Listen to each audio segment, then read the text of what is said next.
Včera vyhrávali vojny tanky a armády, no a dnes vojny vyhrávajú mass media. Nazvime veci pravými menami. Dnes prebieha informačná vojna. Všetci ste dostali aktuálne správy a každá z nich je potenciálna bomba. Tak počkať. Ja som dostala dáku starú správu. Vymeníš mi ju? Tak ukáž. Mesto Volžsk. Havária trafostanice. Jeden muž zahynul, 2/4 bez svetla. No veď to je skvelá správa. Máš šťastie. Čo má spoločné správa z malého mesta s politickou agendou? Tak pozri. Vysvetlím ti to. 2/4 sú bez prúdu a jeden človek zahynul. Tak zavoláme na miestny úrad a čo nám tam povedia? No, to, čo na hoci ktorom úrade kdekoľvek na svete. Nepovedia nič, aby neniesli zodpovednosť. Berieme na vedomie a ideme za ktorýmkoľvek občianským aktivistom. Aký vzťah má akýkoľvek aktivista s akýmkoľvek štátnym úradom?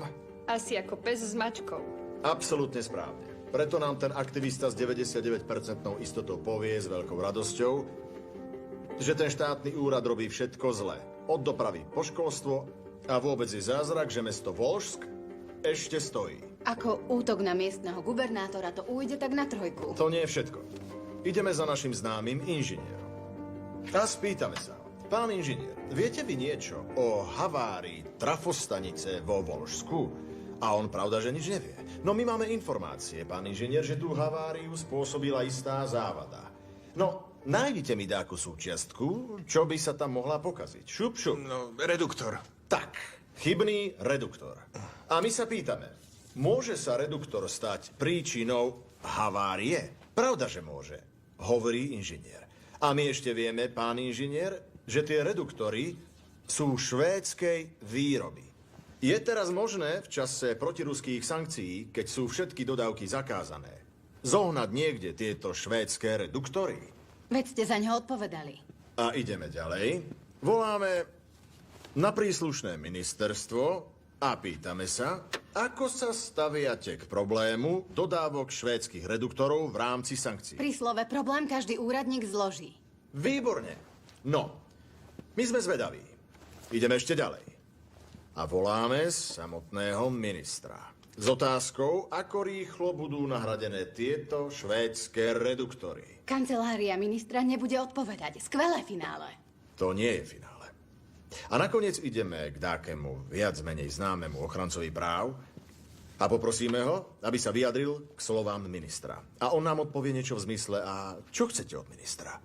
Kto ho menoval? Prezident Putin. Tak. Prezident Putin. Čo nakoniec máme? Je titulok Katastrofa vo Volžsku. Podtitul Putinovho ministra už nezaujíma ani smrť človeka vo Volžsku.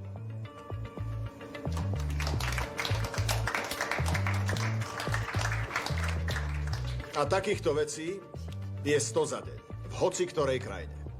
Dopravné zápchy, nekvalita ciest, šikana podnikateľov, čo len chcete. A kým nie sú prepojené jedna s druhou, sú to iba správy. No keď my objavíme, že vinníkom všetkých zlých správ je vláda, vytvoríme emocionálne pozadie. No a presne to je naša práca. Tak, makáme.